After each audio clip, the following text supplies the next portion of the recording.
You think the worst day of your life is when you find out your wife is cheating? Think again.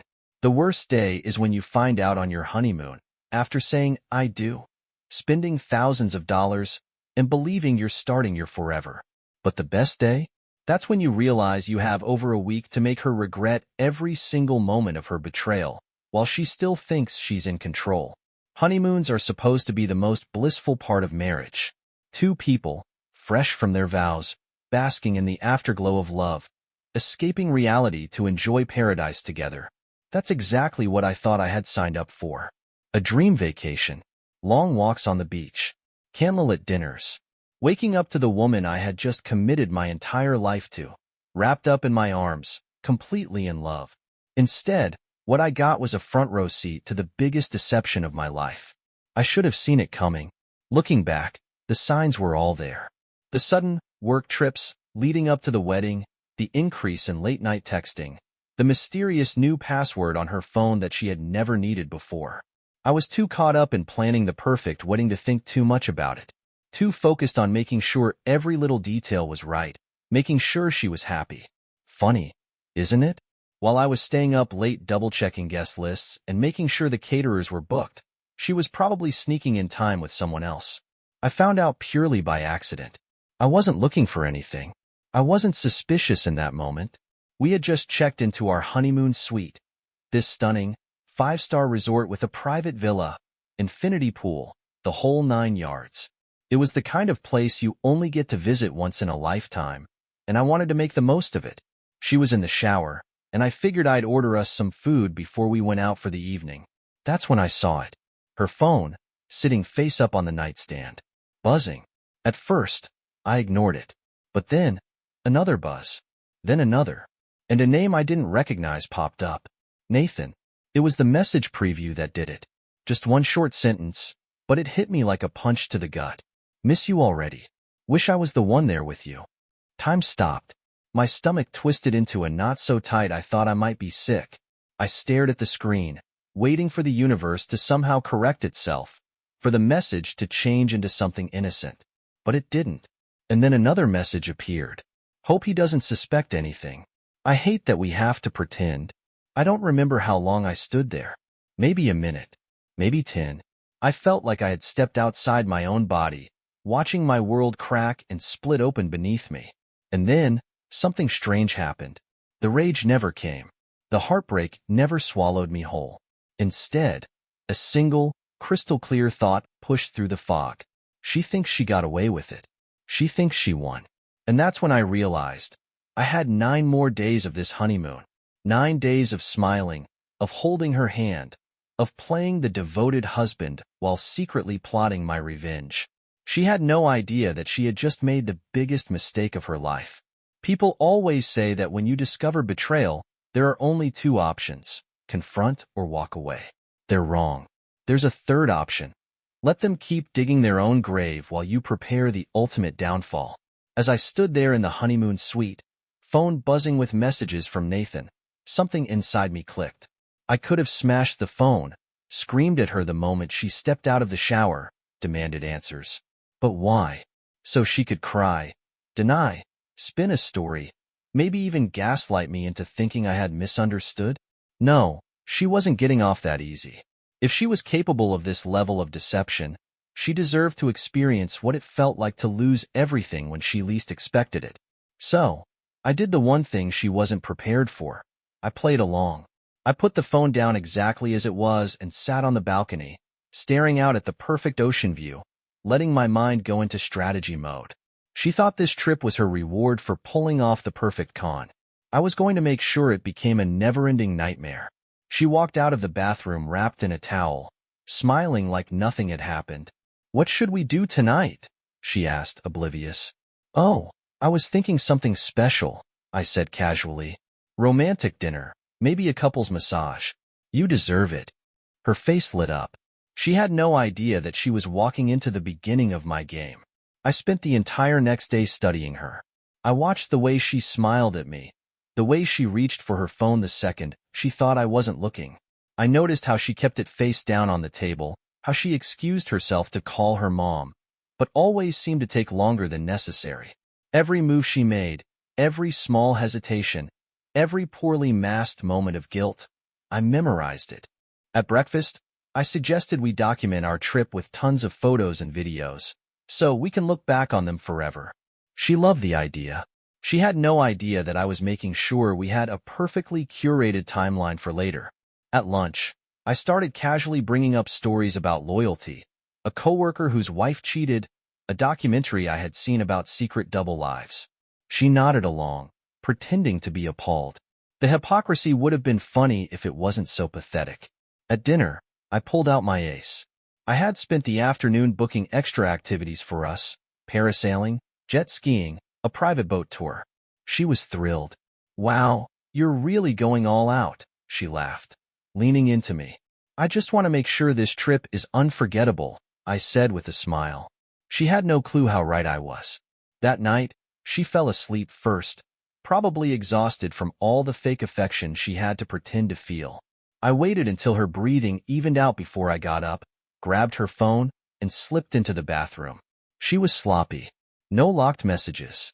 No hidden apps. Just Nathan's name right there in her texts. I didn't go through everything. I didn't need to. A quick scan was enough. Longing messages. Promises. Talk of missing each other, even though we had only been married a few days. She had planned this entire trip knowing full well she was coming home to him. She was living a fairy tale at my expense. I took screenshots. Every incriminating word, every timestamp. Then, for good measure, I forwarded a few of the messages to myself and deleted the evidence. I placed her phone back, climbed into bed, and stared at the ceiling. She thought I was asleep, but I was wide awake, counting down the days until she lost everything. The hardest part about playing the perfect husband was how easy it was.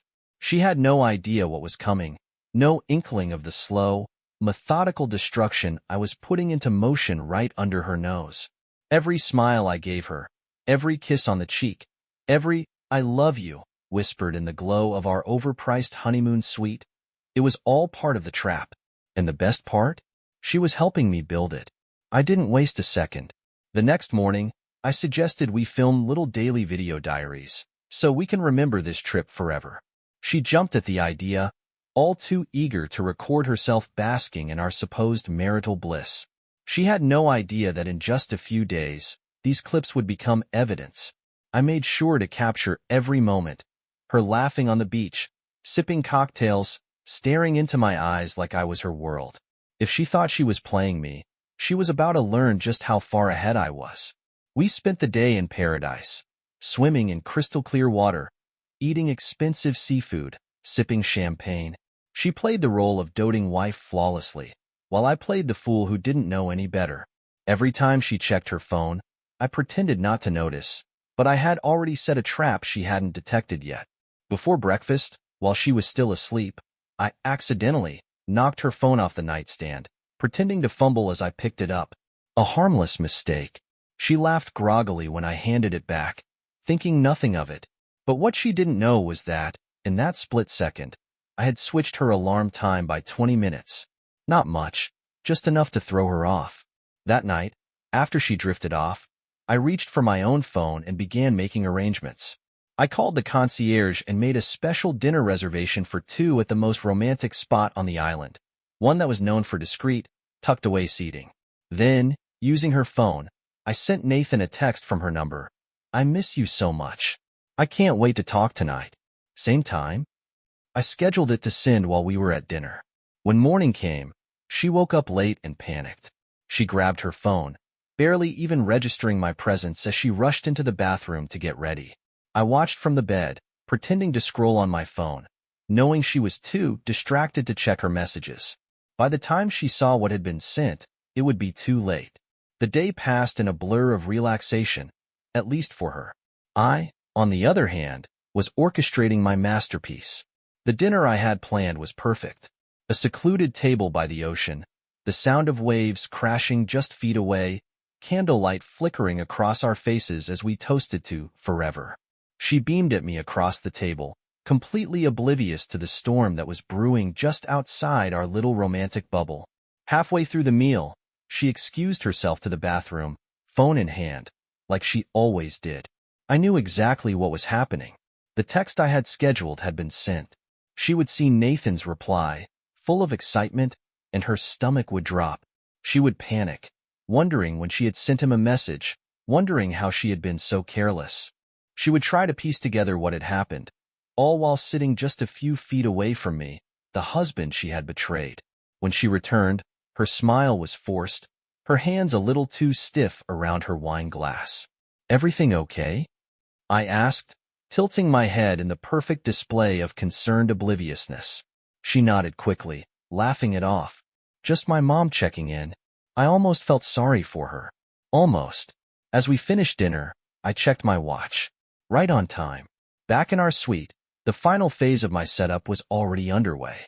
I had left her phone unlocked before we left, her notifications wide open for the world to see. And while we were here, indulging in expensive wine, Nathan had been blowing up her phone with messages. Messages that I knew would be waiting when we walked back into our room.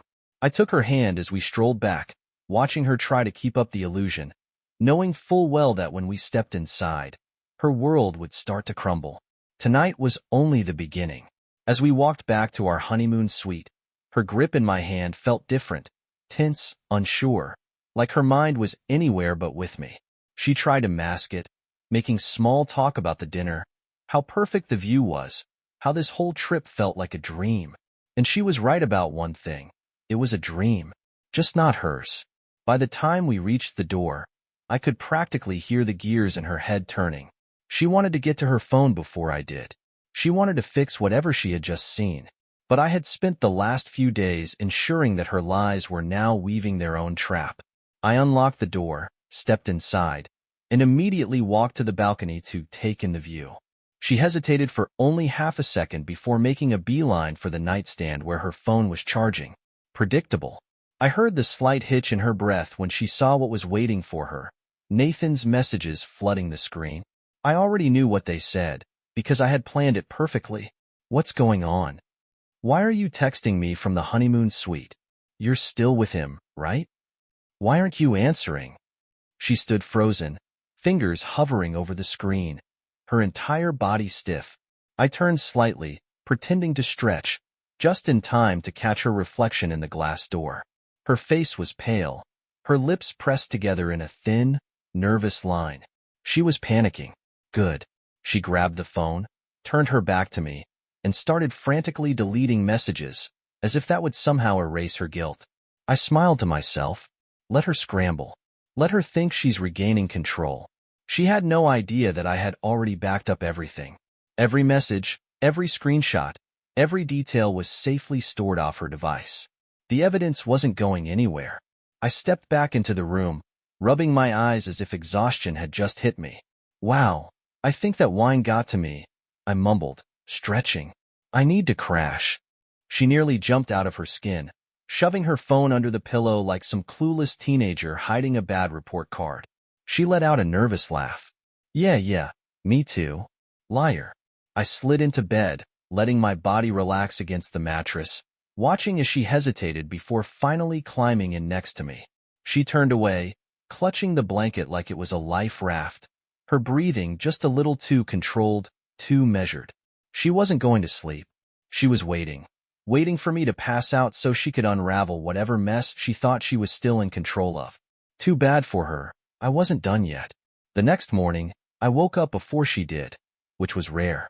She had barely slept, shifting all night, her mind undoubtedly racing with excuses, justifications, damage control.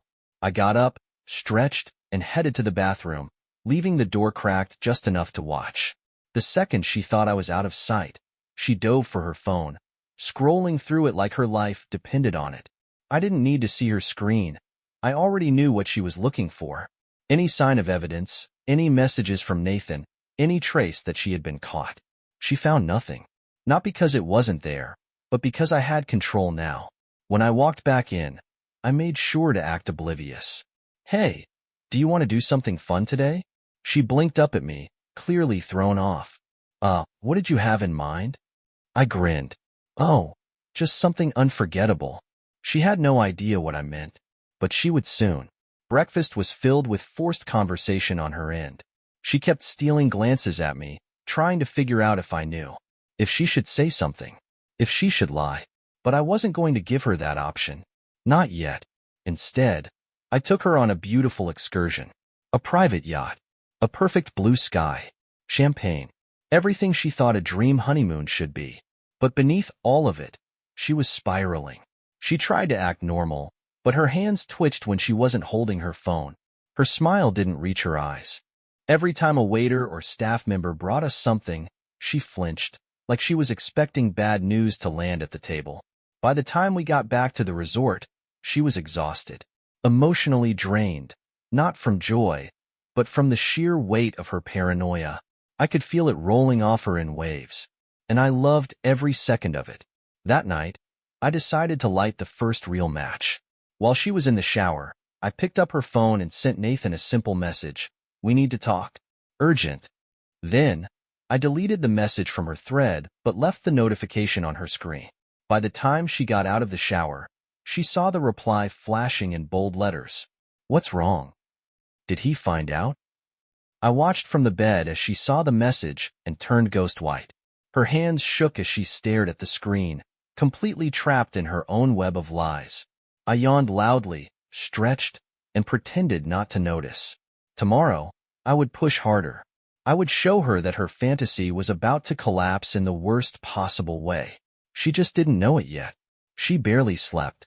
I could tell by the way she lay stiffly next to me, her breathing uneven, her body unmoving except for the occasional twitch of her fingers clutching the blanket. Her mind was spinning, calculating, panicking. The message from Nathan had done its job. She thought she was spiraling in secret, but I saw it all. Her pulse hammering in her throat, the way her lips parted slightly every time she held her breath, waiting for me to ask questions I never asked. But that was the beauty of it. I didn't need to confront her. I let her drown in her own silence. By morning, she had convinced herself she was still in control, that if she played the perfect wife, she could somehow undo the unraveling. She woke up early, pressing a soft kiss to my cheek as I pretended to sleep. "Morning, babe," she murmured, voice thick with artificial normalcy. I smiled against the pillow, as if I wasn't already 5 steps ahead. Breakfast was an act.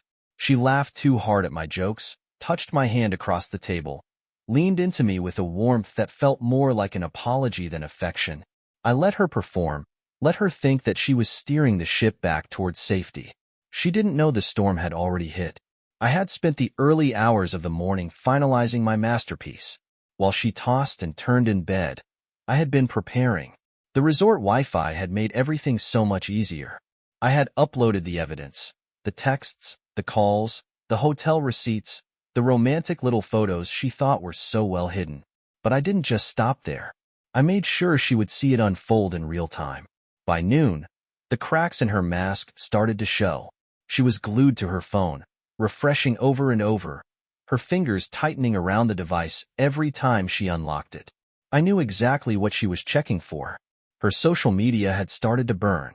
A carefully crafted email had been sent to a handful of people in her life, her sister, her closest friends, even a few of her colleagues. A simple, innocent subject line, "Did you know?" Inside was everything. Screenshots of her messages with Nathan, photos of them together, even proof that she had been lying long before we ever said, "I do." I had dug through her digital past, piecing together a timeline of betrayal that even she had probably forgotten. She didn't notice me watching her as she scrolled, as her face paled, as her hands clenched into trembling fists. Her phone vibrated violently, texts, calls, notifications stacking one after another. Her world was catching fire, and she was still pretending she didn't smell the smoke. By mid-afternoon, I decided to push her further. "Hey, let's take a walk on the beach," I suggested, keeping my tone light. "Clear our heads, enjoy the view." She hesitated, gripping her phone like a lifeline, then forced a smile. Yeah, that sounds nice." The waves crashed rhythmically against the shore as we walked in silence. She was staring straight ahead, barely listening as I made small talk about the weather, the food, the beauty of the island. But her fingers? They twitched by her side, itching to grab her phone, to call Nathan, to find a way to control the narrative. I stopped walking and turned to face her. Everything okay? I asked, cocking my head slightly, feigning concern. She swallowed hard, her throat bobbing. Yeah, of course. Why wouldn't it be? I shrugged, holding back a smirk. You just seem distracted. She let out a short, nervous laugh. Just thinking about how fast this trip is going. I don't want it to end. I smiled. Oh, don't worry. It won't end the way you think. Her eyes flickered with something. Fear, uncertainty, maybe even suspicion. But she forced another laugh and looped her arm through mine. Let's just enjoy today, okay? I nodded. Absolutely. She didn't know that by the time the sun set, her entire life would be unrecognizable. I had timed it perfectly. By the time we returned to our suite, her family had started calling. Her sister, her mother, even her father, who barely used his phone, had all reached out. She tried to ignore it at first, smiling through dinner, pretending everything was fine.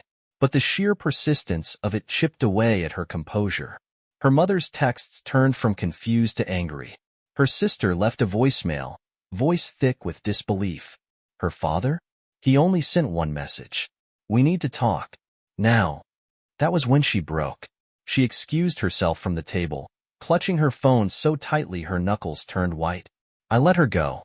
I sat back, sipping my drink, watching as she disappeared onto the balcony, pacing back and forth. I couldn't hear everything, but the panic in her voice was enough. She was losing control, and I wasn't finished yet. Tomorrow, she would wake up to the final nail in the coffin. A farewell gift, one she would never forget. She barely made it through the night. The weight of everything crashing down on her was suffocating, and I enjoyed watching it happen in real time. She tossed and turned, her breathing uneven, her fingers twitching with the urge to check her phone every few minutes. She had spent the last few days believing she was in control, that her secret life was safely hidden behind locked screens and whispered conversations. Now, she was watching it unravel right in front of her, and there was nothing she could do to stop it. I lay next to her, pretending to be asleep, listening as she sniffled quietly in the dark. She wasn't crying for me. She was crying for herself, for her lost reputation, her destroyed image, the family that no longer saw her as their golden child. She was mourning herself. By morning, she looked hollow. Dark circles under her eyes, a forced, weak smile as she greeted me. Good morning, she said, her voice raw, as if she had spent the entire night choking back emotions. Morning, I replied casually, stretching. I wanted her to believe I was clueless for just a little longer. I suggested breakfast by the beach, and she agreed, almost too quickly, like she was desperate to cling to normalcy. But there was no normal anymore. That life was gone. As we ate, I watched her hands shake when she reached for her coffee. Her phone was face down on the table, vibrating relentlessly. Calls, messages, voicemails, piling up like the debris of a car crash. She didn't dare pick it up. She already knew what they were about. I took a sip of my drink, leaned back in my chair, and smiled at her. You okay? You seem off. She let out a weak laugh. Just tired. Must be all that texting. Her face dropped. It was subtle, but I caught it. A flicker of pure fear before she scrambled to recover. What? She forced a chuckle. I don't know what you mean. I pulled out my phone and slid it across the table toward her. She didn't move. She just stared at it, eyes darting between me and the screen like a trapped animal. You should check the news, I said, keeping my voice calm, smooth, final. Her fingers trembled as she picked up my phone and tapped the screen. And there it was. Everything. The affair. The messages. The photos. The entire scandal. But not just in private messages anymore. Publicly. It was everywhere. I had leaked everything. The post had gone viral overnight, circulating through friends, family, coworkers, even strangers. Her perfect world, her carefully curated life, had been set on fire in front of thousands. There was no coming back from this, she gasped, covering her mouth as she scrolled, shaking her head in disbelief. No, she whispered, barely audible. No, no, no. What did you do? I leaned forward, resting my elbows on the table. I just made sure the truth got out. That's all. Tears welled in her eyes, not because she was sorry, but because she had lost. Her family had disowned her. Her sister had publicly confirmed the affair, responding to the post with, "She deserves everything coming to her." Her job? In jeopardy. Her reputation? Destroyed. Nathan? Nowhere to be found. He had ghosted her the moment the world found out about them. I sat back and exhaled. It's funny, isn't it? I mused, staring out at the ocean. You spent so much time trying to create this perfect image. But at the end of the day, you were just a liar with a wedding ring. She broke. Right there. In front of me. In front of everyone. She sobbed, shoulders shaking, covering her face with her hands. I felt nothing. No sadness, no regret. Just a quiet satisfaction. I stood up, tossing a few bills on the table. You enjoy the rest of the honeymoon, I said, grabbing my bag. I won't be needing it. She looked up, her eyes wide with desperation. Wait, please. But I was already walking away. By the time my plane took off later that afternoon, I blocked her number. Forever.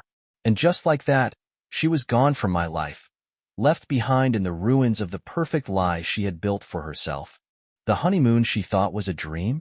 It became her worst nightmare, and I made sure she would never wake up from it.